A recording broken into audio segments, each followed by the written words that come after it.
축복합니다. 우리 옆 사람과 함께 인사 나누시면서 성도 간의 교제를 함께 주님께 드리도록 하겠습니다. 사랑합니다. 축복합니다. 함께 인사하겠습니다.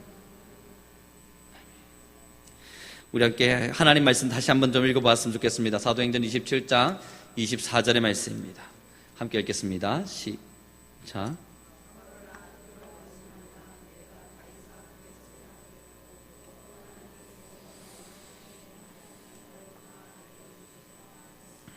아멘. 오늘 이 본문의 말씀은 지금 바울이 스스로 자신을 독백하면서 어떠한 이들에게 들려주고 있는 이야기인데요, 이 말씀이 조금 더 은혜가 되려면 이 말씀을 더 깊이 이해하기 위해서는 이 앞에 도대체 어떤 일이 있었는가 하는 것을 살펴볼 필요가 있습니다. 이 말씀에 보면 이렇게 기록되네요. 27장 13절의 말씀 읽어봅니다. 함께 읽습니다. 시작. 남풍이 순하게 불매 그들이 뜻을 이룬 줄 알고 닷을 감아 그레데 해변을 끼고 항해하더니, 지금 바울이 사실 압송당하고 있는 중이에요. 바울은 포로로 잡혔고 이제 바울은 가이사 앞에 가서 죽임을 당해야 될, 그 심판을 받아야 될 때입니다. 그래서 이 바울을 데리고 이 로마로 압송해 가고 있는 중에 지금 오늘의 말씀 13절에 나온 것처럼 남풍이 순하게 불어요. 그래서 이제는 이 항해자들이 바울을 로마로 데려가도 되겠구나 생각을 하고 배에 태우고 배가 항해를 시작합니다. 그런데 남풍이 순하게 불던 그 바람이 갑작스럽게 돌풍으로 바뀌게 되는데 14절의 말씀 함께 읽어봅니다. 시작. 얼마 안 되어 섬 가운데로부터 유라굴로라는 강풍이 크게 일어나니, 이 남풍이 순하게 불어서 바울을 배에 태우고 이제 로마로 걸어가려고 하는데, 항해가 시작되었는데, 문제는 얼마 시간이 지나지 않아서 유라굴로라고 하는 강풍이 일어버린 겁니다. 이 강풍의 세기가 어느 정도였는지 그 밑에부터 제가 읽어드리면요, 배가 밀려 바람을 맞추어 갈 수 없어 가는 대로 두고 쫓겨가다가, 이게 지금 항해가 자기들 마음대로 돛을 가지고 조종할 수 있는 상태가 아니라는 거예요. 배가 너무너무 세서 어떻게 조종하려고 하면 키가 부서지든 돛이 끊어지든 뭔가 일이 일어날 것 같은 겁니다. 그래서 바람 부는 대로 내버려 둔 채 배가 떠다니고 있는 중에 있습니다. 그리고 나서 16절 17절 제가 읽어드리면, 가우다라는 작은 섬 아래에 지나 간신히 거루를 잡아 끌어올리고 줄을 가지고 선체를 둘러 감고 스르디스를 걸릴까 두려워하여 연장을 내리고 그냥 쫓겨가더니, 18절 말씀부터 우리가 풍랑으로 심히 애쓰다가 이튿날 사공들이 짐을 바다에 풀어버리고 사흘째 되는 날에 배의 기구를 그들의 손으로 내버리니라. 여러 날 동안 해도 별도 보이지 아니하고 큰 풍랑이 그대로 있음에 구원의 여망마저 없어졌더라. 여러분이 20절의 말씀에 참 마음이 찢어지듯 아픈 말씀 구절 있지 않습니까? 구원의 여망마저 없어졌더라. 이 유로굴로라고 하는 강풍이 일어서 이 항해자들이 열심히 배를 젓고 노를 젓고 또 어떻게든 해보려고 했지만 안 되는 거예요. 짐도 버려보기도 하고 그들 스스로 자신들이 가지고 있는 걸 다 포기하고 배 하나만 딸랑 남겨놓았는데도 별도 보이지 않고 여러 날이 지나도록 이들 스스로 더 이상 할 수 있는 게 없다. 더 이상 우리가 이제는 생명을 다했다. 이 배는 끝이다 라고 하는 순간이 올 때까지 여명조차 보이지 않는 겁니다. 그래서 어떤 일이 났습니까? 구원의 여망마저 사라졌다. 구원의 희망이 사라져버린 거예요. 신락같이 비추어지는 이 구원의 빛마저 사라져버린 겁니다. 그래서 21절의 말씀 봅니다. 여러 사람이 오래 먹지 못하였음에 바울이 가운데 서서 말하되, 여러분이여 내 말을 듣고 그레데에서 떠나지 아니하여 이 타격과 손상을 면하였더라면 좋을 뻔하였습니다. 내가 너희에게 권하노니, 22절에 이야기됩니다. 이제는 안심하십시오. 너희 중 아무도 생명에는 아무런 손상이 없겠고 오직 배만 상할 뿐이겠습니다. 여러분, 참 얼토당토한 이상한 이야기를 하는 겁니다. 지금 바울은 포로라고요. 압송당하고 있는 중입니다. 이 바울을 포로로 데려다가 로마로 데려가기 위해서 프로 항해자들이 지금 배를 타고 열심히 항해를 하는데 이들 스스로 포기할 수밖에 없는, 구원의 여망마저 보이지 않고 구원의 희망조차 보이지 않는 말도 안 되는 상황 앞에 서 있습니다. 강풍은 여전히 불고 있는 중이고요. 여러 날 동안 먹지 못해서 배고파지고 있고요. 자신들이 가지고 있는 짐들은 다 바다에다 던져서 남은 거라고는 없고요. 그런데 갑자기 포로인 바울이 벌떡이 일어나더니 하는 이야기가, 여러분 생명엔 아무 지장 없을 겁니다. 걱정하지 마십시오. 안심하십시오. 괜찮을 겁니다.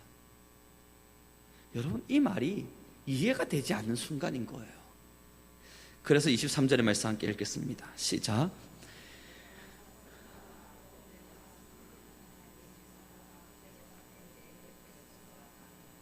그리고 나서 24절의 말씀이 던져집니다. 바울아, 두려워하지 말라. 내가 가이사 앞에 서야겠고 또 하나님께서 너와 함께 항해하는 자를 다 내게 주셨다 하였으니. 바울이 우뚝이 서서 구원의 희망조차 없는 이들에게 두려워하지 마십시오. 이제 하나님이 지켜주실 겁니다 라고 말하고 있는데, 그 이유가 뭔지를 봤더니 지금 하나님의 사자가 자기 옆에 서서 말씀을 들려주었대요. 그 말이 무엇이었습니까? 너는 가이사 앞에 서야 하리라. 지금 이 항해자들을 향해서 위로를 주고 있는데, 그들이 살아나야 할 이유가 뭐냐면 사도 바울이 아직 해야 할 일이 있다는 거예요. 사도 바울이 가이사 앞에 서서 로마에 들어가서 그에게 복음을 전해야 하는 이 해야 할 일이, 하나님께서 바울에게 주신 사명이 끊어지지 않았기 때문에 하나님이 바울의 생명을 거두어가지 않으실 테고, 바울의 생명을 거두어가지 않는다면 이 배를 조종하고 있고 바울을 로마로 데려가야 될 이 사람들의 생명조차도 하나님이 거두어가지 않는다는 겁니다. 여러분, 이건 굉장히 놀라운 사실입니다. 이 말씀이 우리에게 주는 도전도 너무너무 크고 우리가 살아가야 될 사명감이 도대체 뭔지 굉장히 깊은 말씀으로 달려듭니다. 왜냐고요? 지금 사도 바울이 그 풍랑을 같이 경험하고 있습니다. 희망도 보이지 않는 엄청난 어려운 사건 앞에 서 있습니다. 그런데 바울은 좌절하지 않고 있어요. 자기에게 주어진 사명이 있으니까. 가이사 앞에 서서 복음을 전해야 하는 이 사명이 있으니까 제 아무리 유로굴로라고 하는 그 엄청난 간풍이 불어온다 하더라도 자기의 생명은 끄떡없다는 걸 믿고 있는 겁니다. 그리고 그것 때문에 두려워하고 있는 자들을 향해서 이야기하는 거예요. 걱정하지 마십시오. 두려워하지 마십시오. 내가 여기 있지 않습니까? 나는 가이사에게 가야겠고 복음을 전해야만 합니다. 그러므로 당신들의 생명도 안전할 것입니다. 사랑하는 성도 여러분, 이제 신앙의 길의 시작을 다시 점검해 봅시다. 사도행전 9장의 말씀에 보면 사도 바울이 처음 하나님 앞에서 회심되어져서 나왔을 때 하나님께서 그에게 무엇을 명하셨냐면, 내가 이제 이 자를 쓸 텐데 이 자를 이방을 위하여 또한 각 나라의 왕들을 위하여 세운다. 이가 그들에게 가서 하나님의 복음을 전할 것임을 말씀하셨습니다. 하나님을 처음 믿었을 때 사도 바울에게 새겨진 사명이었어요. 그리고 사도 바울은 그 사명을 따라 정말 열심히 살아내었는데 아직 로마의 왕 가이사 앞에 서지 않았습니다. 이 사명이 끝나지 않았어요. 그러니 유로굴라라고 하는 강풍 따위가 자기의 생명을 거둬가지 않을 것임을 믿고 있어요. 아무리 대단한 강풍이 불어서 그의 삶이 뒤흔들어지는 역사가 일어나고 있다 하더라도 그는 다른 사람들을 위로할 수 있어요. 왜요? 자기의 사명이 끝나지 않았으니까. 이게 믿는 자, 사명을 가진 자의 사람의 모습입니다. 사랑하는 우리 성도 여러분, 조그마한 풍랑이 일고 삶의 어려움이 찾아오고 때로는 우리의 삶의 이유 알 수 없는 무언가의 힘겨움 속에서 정말 이 배의 사공들처럼, 유로굴라에 타고 있는 이 배의 사공들처럼 구원의 여망마저 사라져서 희망마저 없어져서 이제는 죽었구나, 이제는 다 끝이구나, 더 이상 살 희망이 없겠구나, 이것으로 나의 모든 것은 끝났구나 여겨질 수밖에 없는 어떠한 상황이라도 하더라도 믿음의 사람들이 왜 힘차게 살아가는 줄 아십니까? 아직 사명이 남아있어서. 믿음의 사람들이 왜 좌절하지 않는 줄 아십니까? 아직 내 안에 꿈이라고 하는 하나님의 말씀에 대한 사명이 남아있어서. 수많은 사탄의 유혹과 권세 속에서, 말도 안 되는 힘듦과 어려움 속에서 좌절하게 되어지고 시험 속에서 도대체 이 환난이 언제쯤 끝날는가, 여러 날이 지나도록 끝나지 않음에도 불구하고 왜 무릎 꿇고 죽을 힘은 내가 이제 죽은 듯이 살지 않느냐 하면 아직 해야 할 사명이 남아있어서 그렇습니다. 이게 믿음의 사람들의 길이에요. 그러므로 사랑하는 성도 여러분, 힘들다고 좌절할 이유가 없습니다. 유로굴라라고 하는 그 강풍은 사도 바울에게 찾아왔듯이 우리에게도 반드시 찾아올 수밖에 없습니다. 그러나 그 강풍 앞에서 두려워하지 않아요. 그 강풍을 보면서 언제 이 강풍이 끝날련가 그 강풍만 쳐다보며 살고 있지 않아요. 우리에겐 사명이 있으니까. 이제 이 말씀을 여기까지 정리해놓고 우리는 고민하고 기도해야 할 바가 있습니다. 우리의 사명은 무엇인가? 지금 저와 여러분, 우리 성민교회 함께 신앙의 길을 걷고 있는 우리의 사명은 무엇인가? 이게 없으면요, 조금만한 바람 안 해도 흔들릴 겁니다. 믿음이 도대체 뭔지도 모를 겁니다. 살아가는 삶의 방향 속에서 하나님을 섬긴다 말하지만 우리가 하나님을 왜 섬기는조차도 찾을 수가 없을 겁니다. 사명이 없으면, 하나님의 말씀이 없으면, 지금 내가 붙들고 살고 있는 나의 삶의 길에 걸음이 없으면, 여러분 혹시 의미 없이 살아가는 삶이라 생각해 본 적 있으신가요? 많은 청년들을 만나보면 그들이 늘상 하는 이야기가 그겁니다. 다람쥐 쳇바퀴 도는 것 같다. 매일 똑같은 일상 속에서 아침에 눈 뜨면 점심에 뭐 먹을까?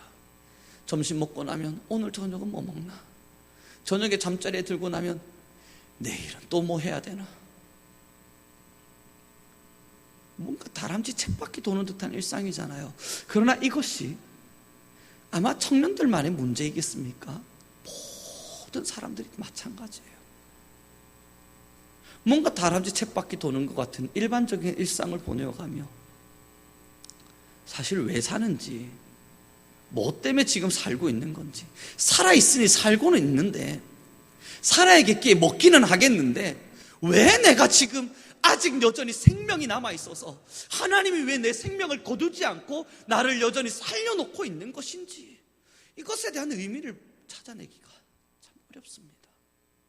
그러다 보니 우리의 인생의 길이 정말 그냥 다람쥐 쳇바퀴예요. 돌고 돌고 돌지만 또 돌고 돌고 도는 인생의 길을 걷고 하루를 살아가고는 있지만 내가 왜 사는지 모르겠기에 참 무의미하고 열심히 뭔가를 이룬다 생각하고 달려도 보았지만 밤이 되어 생각해보면 허무한 것밖에 남아있지 않은 듯해 보이고, 이렇게 허무한 인생길 속에서 도대체 내가 왜 이렇게 열정을 다해 살아야 되나 생각하고 잠자리에 들어서 아침에 눈을 뜰 때가 되어지면 또다시 찾아오는 공허함 속에서 뭐라도 해보자.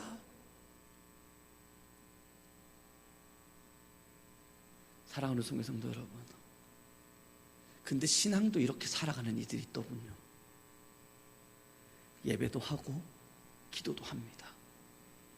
예배 속에서 하나님을 섬겨가는 수많은 시간들을 드리지만 예배를 빠진다고 뭐가 문제가 됩니까? 예배를 드린다고 뭐 대단한 일이 있습니까? 목적이 없어서 그래요. 다람쥐 쳇바퀴 돌듯 하나님을 섬기고 있는 거예요. 수요일이네 예배 가야지. 주일 밤이네 예배 가야지. 새벽 예배네 예배 가야지. 기도 시간이네 기도해야지.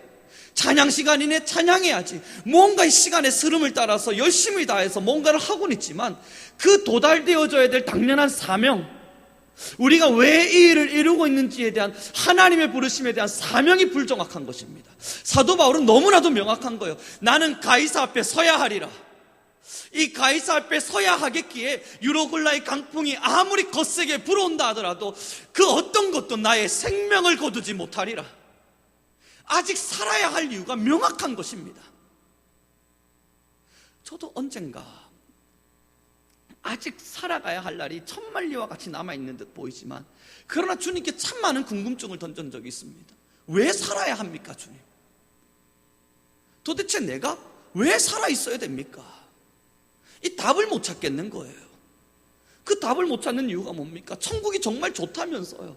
아니요, 정말로 이 죄 없는 세상, 죄 많은 세상 가운데에서 나를 회복시키신 하나님을 알고 그 회복시키신 하나님의 사랑 안에서 저 천국이 날마다 그리워지잖아요. 그럼 제일 좋은 건 안 사는 거예요. 하루라도 빨리 천국으로 들어가는 겁니다. 내일 또 이 죄 많은 세상 가운데서 죄와 싸우면서 이렇게 허무하게 사는 것이 아니라 그냥 천국에 빨리 들어가면 얼마나 행복합니까? 그래서 주님께 20대 때 매일매일 물었습니다. 주님, 왜 삽니까 도대체? 내가 주님을 믿고 있는데, 하나님을 사랑하고 있는데, 내가 지금 이 말씀을 믿고 구원주 예수 그리스도가 나의 보혈의 피로 말미암아 나를 구원하셨음을 내가 믿는데 왜 삽니까? 왜 내일 나는 또 죄와 싸워야 하고 그 다음날 또 나는 왜 나의 심령 안의 죄를 바라보며 살아야만 합니까?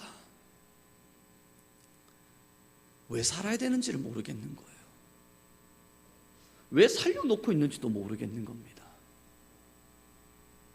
제일 좋은 건 하나님의 부르심을 붙들고 빨리 천국 가는 건데,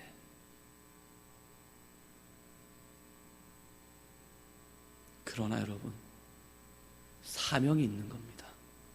사명의 말의 뜻이 뭡니까? 목숨 걸고 내리신 명령, 목숨 다해 지켜야 할 명령, 이 생명이 끝날 때까지 이루어야 할 명령, 이 생명이 없어진다 하더라도 반드시 해내야 할 명령. 그래서 사명입니다.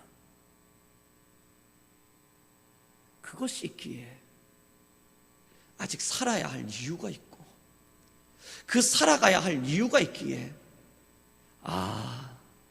주님이 나의 생명을 거두지 않으시는구나. 그런데요, 신앙이 내게 이 사명이 없어져 버리면 신앙이요, 참 무의미합니다. 하나님을 믿는 사람들에게, 하나님을 사랑하는 사람들에게 이 사명이 사라져 버리면 세상과 하나님 안에서 여전히 잣대질할 수밖에 없을 겁니다. 더 정확하게, 사실 하나님도 그렇게 필요하다 느끼지 않습니다. 사명이 없으면. 오늘 우리는 사도행전 9장의 말씀으로 넘어가 보겠습니다.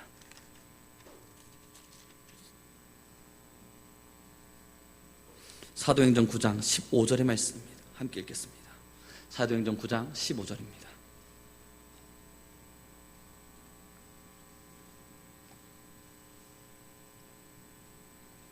함께 읽겠습니다. 시작. 가라, 이 사람은 내 이름을 이방인과 임금들과 이스라엘 자손들에게 전하기 위하여 택한 나의 그릇이라. 하나님이 사울을 처음 부르셨을 때에 그에게 명령을 주신 거예요.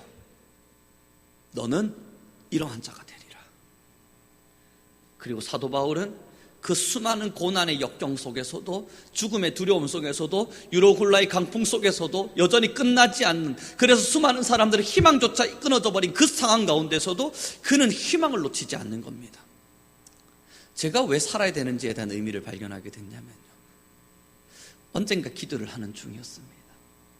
그러다가 어린 시절이 해고가 되는 거예요. 저는 어린 시절, 어렸을 때부터 목사를 꿈꿨었습니다. 7살 때였나요? 잘 기억은 안 납니다만, 그때 목사를 꿈꿨고, 초등학교를 지나가면서 나중에 제가 목회를 하면 어떤 목회를 하게 될 것인가, 그것을 그림으로 한번 그려보라 해서 형님과 제가 앉아서 그림을 그렸습니다. 저희 형님은 그림을 진짜 잘 그려요. 그래서 엄청 멋지게 그려놓은 거예요. 근데 그걸 가만히 보면서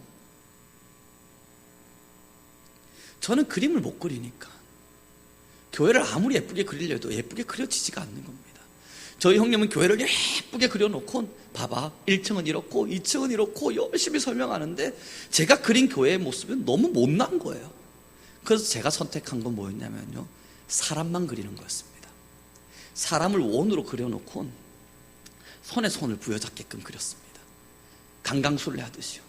그리고 저희 형님이 교회가 이렇고 막 정원은 이렇고 사람들은 여기로 들어갈 거고 나오고 설명할 때 저는 그게 너무너무 부러워서 뭐라고 말했냐면, 난 그런 거 필요 없어. 나는 성도와 성도가 손잡고 있는 교회를 만들 거야. 그렇게 이야기를 했었습니다. 그게 제 마음속에 새겨져 있었어요. 그리고 하나님께 다시 기도를 하는 중에 어린 시절 제가 목사로 살겠노라 소망했던 그날이 떠올려지는 겁니다. 기도원이었습니다. 우리 너무 잘 알고 있잖아요. 제가 누누이 이야기하지 않습니까? 기도원에서 식사를 하는데, 아니 목사님 밥상이 왜 그렇게 맛있는 게 많습니까? 그때 제가 숟가락 집어 던지면서 소리쳤습니다. 나는 나중에 나 혼자 맛있는 음식 먹는 목사 안 될 거다. 나눠 먹는 목사 할 거다. 그 어린 시절의 목사의 사명 속에 그것을 소리쳤고, 그 그림 속에서 그러한 일들이 있었고, 그리고 제가 그때 기도하고 있었을 때가 언제였냐면, 아이들을 키워가며 너무 힘들어서 왜 삽니까 주님 내가 기도하고 있던 그때였습니다. 그리고 하나님께서 그 어린 시절의 이야기와 그 그림의 모습과 지금 제가 이 사역의 현장 속에서 이 아이들을 키워가며 고군분투하고 있는 모습들을 보게끔 하셨고, 그 사역이 끝난 후에 선교 훈련을 보내시더니 이 돌아오고 났더니 그곳에서 선교적 교회라고 하는 이러한 꿈이라고 하는 걸 주시고, 그러면서 뭔가 퍼즐이 하나씩 맞춰져 가는 게 느껴지는 거예요. 아, 어린 시절 아무렇지도 않게 던졌던 말인 것 같았으나 그것이 하나님의 부르심이었구나.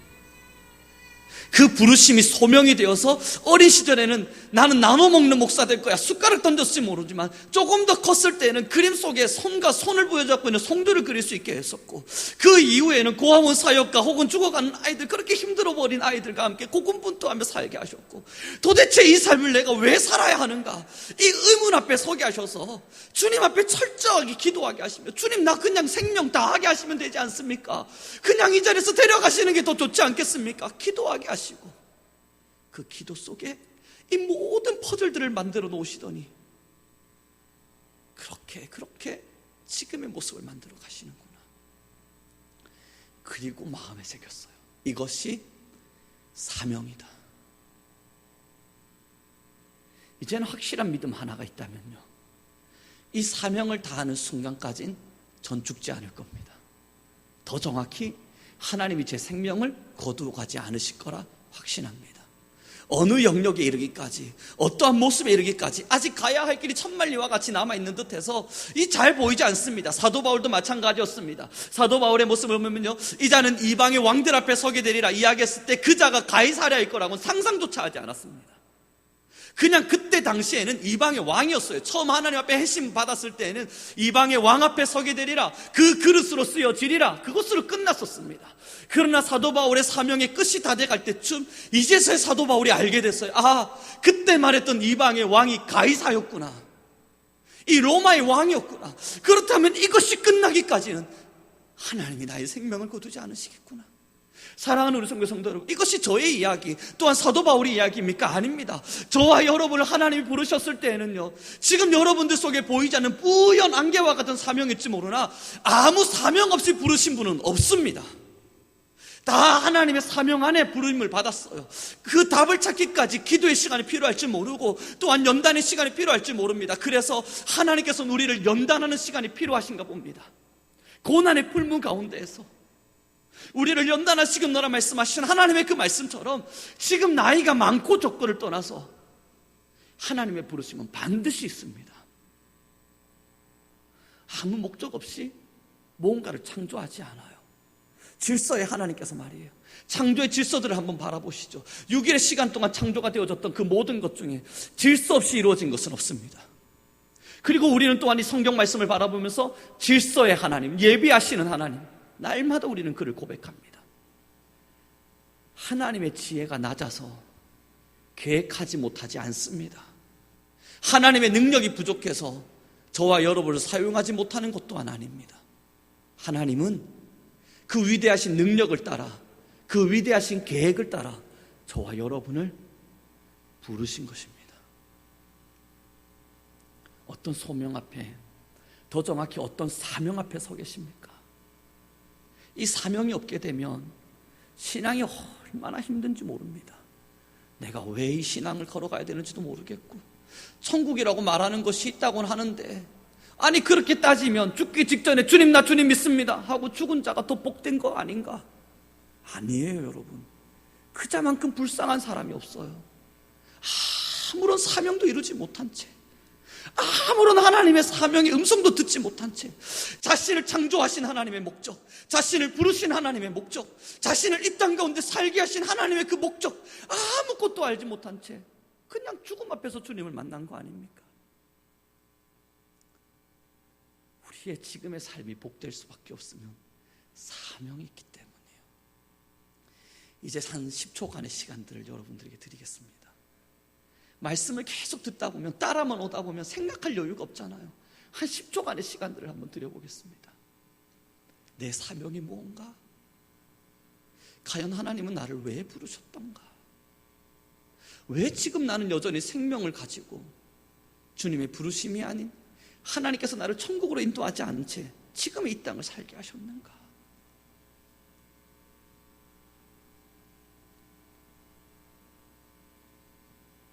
이 사명이 보여야 합니다. 이 사명을 찾아야 합니다. 이 사명이 저와 여러분에게 없는 게 아니에요.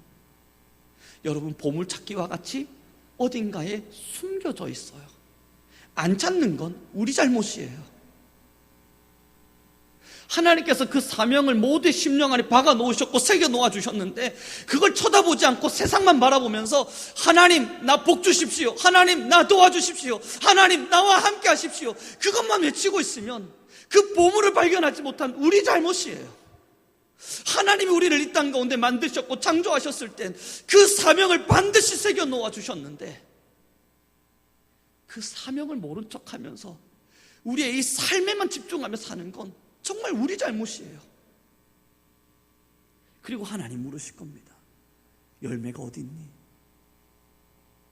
열매요, 주님? 저한테 무슨 열매를 요구하셨는데요? 내가 너를 부를 때에 너의 심령에 새겨놨던 그 사명이 있지 않느냐? 그 사명을 가지고 맺어야 될 열매가 있었을 텐데 그 열매 어디 있니? 이게 우리가 걸어가야 할 길입니다. 신앙은 절대 다람쥐 쳇바퀴가 아니에요. 매일매일 똑같은 예배를 드리는 것 같지만 이 예배 때마다 사명을 회복할 수 있기 때문에 이 예배는 똑같은 예배가 아닙니다. 우리가 매일매일 기도하는 것, 의미 없는 기도를 하는 것 같겠지만 그러지 않으면 매일매일 사명을 잃어버리게 되기 때문에, 주님, 내가 목숨 다해 지켜야 될 이 명령이 있었고 목숨이 끝날 때까지 지켜야 될 이 명령이 있는데 내 시선이 또 정욕을 향합니다. 세상을 향합니다.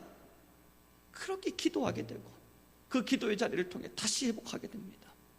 사랑하는 성도 여러분, 저와 여러분에겐 사명이 있습니다. 하나님은 허투루 사람을 부르지 않습니다. 반드시 그의 길이 있고 그의 뜻이 있으며 저와 여러분을 통해 이루고자 하시는, 또한 여러분들에게 새겨놓으신 사명이 있습니다. 어린 시절 자녀가 탄생을 합니다. 참 어린 아이들을 키우고 있는, 정말 어린 아이들을 키우고 있는 부모님들은 그를 향해서 막 엄청난 상상들을 펼칩니다. 판사할래? 그래, 넌 판사하자. 검사할래? 어이구, 넌 검사하자. 너 의사할래? 어이구, 너는 의사하자. 너 변호사할래? 넌 변호사하자. 너 교수할래? 너 교수하자. 너 대통령할래? 그래, 너 대통령하자.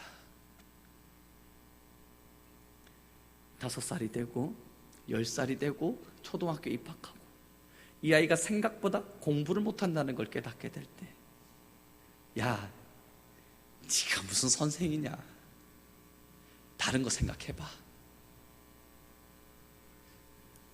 이 아이가 뭔가 재주가 없다는 걸 알게 될 때,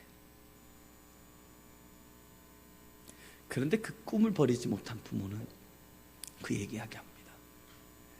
머리에 좋고 나쁜 나중 문제야. 노력하자. 노력하면 할 수 있어. 해봐.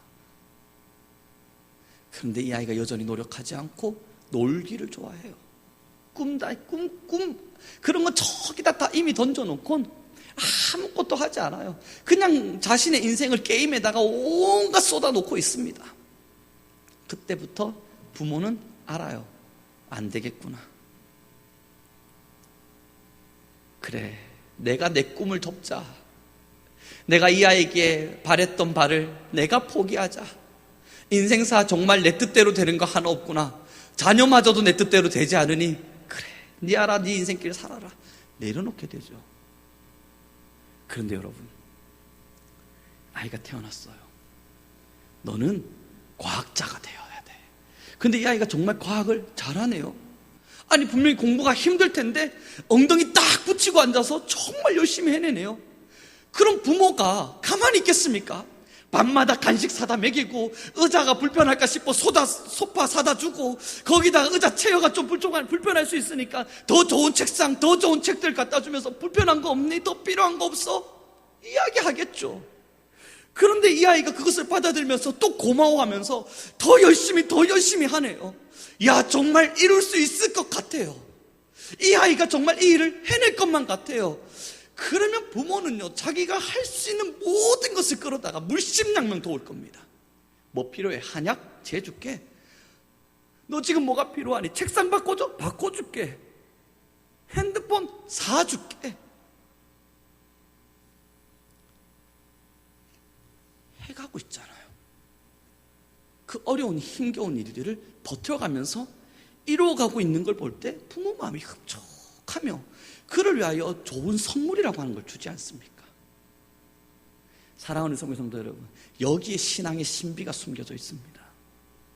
하나님께서 저와 여러분에게 허락하신 사명이 뭔지를 알고 그 사명을 부여잡고 하나님께서 우리에게 원하시는 그 꿈이 뭔지를 알아서 힘겹고 어려워도 영적 싸움을 일으켜 가면서 힘들고 어려운 싸움이겠지만 그러나 십자가만 붙들어 가면서 하나님 앞에서 그것을 이루고자 열심히 살아가고 있을 때 하나님은 주실 거예요. 야, 너 정말 이룰 수 있겠구나. 내가 너에게 품었던 그 사명을, 내가 너에게 새겨놓았던 그 사명을 너 정말 이룰 수 있겠구나. 뭐가 필요하니? 삶이 아파? 눈물 흘리고 있어. 내가 그 눈물 닦아주마. 자녀의 문제 때문에 고통당하니? 내가 그 눈물 닦아주마. 내가 그 문제 해결해주마. 너가 이 사명을 지켜나감에 있어서 뭐가 지금 방해물이니? 내가 그거 다 제거해주마. 이게 선물이에요. 이게 은혜이고 이것이 하나님께서 우리에게 허락하신 내가 너에게 후히 흔들어 채워주시는 축복인 것입니다. 사랑하는 우리 성도 여러분, 그렇다면 신앙의 신비 가장 우선이 뭐겠습니까? 사명을 발견하십시오. 하나님이 지금 나를 왜 부르셨는지 그 사명 앞에 서십시오. 그리고 그 사명을 발견하고 그것을 바라보며 살아가는 겁니다. 축복합니다. 10년을 신앙생활해도 무의미할 수 있습니다. 40년, 50년의 신앙의 길 속에서도 아무런 의미도 없이 인생을 돌아보니 헛되다, 참 무의미하다 말한 것처럼 신앙을 돌아보면서도 참 무의미했다, 참 허무한 신앙의 길을 걸었다 말할 수도 있습니다. 사명이 없어서.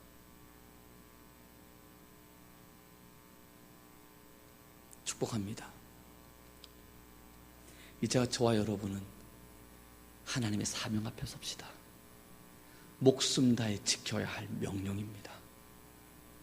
우리가 목숨을 가지고 있는 이유가 되는 명령입니다. 저는 목회자로서 저희 어린 시절부터 하나님이 만들어 오셨던 그 꿈들을 이제 알고 있게 되어진 어느 정도 보여진 이 선명한 그림을 가지고 더 나아가 볼 것입니다. 아직 명확하지 않아요. 뿌연 안개예요. 여전히 터널입니다. 그러나 조그마한 불빛은 보게 되었습니다. 내게 주어진 사명이 무엇이었는지. 그래서 그 불빛을 보면서 천천히 걸어가다 보면 그 불은 점점 더 환하게 저희 앞에 가까이 다가올 것입니다. 점점 더 저희 앞에 가까이 다가와서 그제서야 그 불빛이 무엇을 비추고 있었고 무엇을 알려주고 있었는지 환하게 보면서, 야, 하나님이 나의 인생의 삶에 이 지금까지 길을 통해 이걸 위해 여기까지 만들어 오셨던 거구나 말하게 될 날이 있을 거라 확신합니다. 그러나 간절히 바라기는 이건 저와 여러분 모두의 일입니다. 우리 사랑하는 모든 성도님들 또한 지금 어느 정도 보이는 사명의 불빛, 그것은 지금 저기 보이는 조그마한 불빛일 줄 모릅니다. 그 사명이 보이신다면, 그것을 사명으로 여길 수 있으시다면 이 말씀들을 들어가면서, 그래, 내가 하나님의 말씀을 언젠가 들었을 때 나는 하나님 앞에서 이렇게 살기를 결심하고 하나님께 서운했던 적이 있어. 그 마음들이 되새겨지신다면, 그래, 내가 하나님의 말씀을 처음 알았을 때 내가 주의 말씀을 따라 이렇게 살고자 결심하고 각오했던 점이 있었어. 그 사명이 다시금 되돌아나신다면, 혹은 지금 이 말씀을 들어가며 나 앞으로 이렇게 살고 싶어 라고 새겨지는 그런 마음이 있다면, 지금은 불빛의 그 조그마함일지 모릅니다. 저 멀리 보이는 작은 불빛일지 몰라요. 그러나 그 사명의 불빛을 바라보면서 어두운 터널이겠지만, 강한 유로굴라가 불어오는 강풍이 불어올 수도 있겠지만, 그 불빛 보면서 꿋꿋이 의연히 참아가며 한 걸음씩 걸어가다 보면 그 불이 환하게 비추어지고, 하나님이 우리에게 보여주셨던 그 위대한 사명이 무엇이었는지, 확실히 보며 주님, 이것 때문에 나의 생명을 여전히 남겨놓으셨었군요. 내가 이 일을 완성해야만 했기에 하나님이 지금 나의 생명을 여기까지 보존해 주셨던 거군요. 이제 완성했습니다. 그러면 십자가상에서 생명을 다하시고 돌아가신 주님처럼, 주님, 이젠 다 이루었습니다. 이젠 주님이 허락하셨던 그 사명 붙들고 열심히 살았고, 이젠 다 이루었습니다. 그리고 주님 품으로 가는 거예요.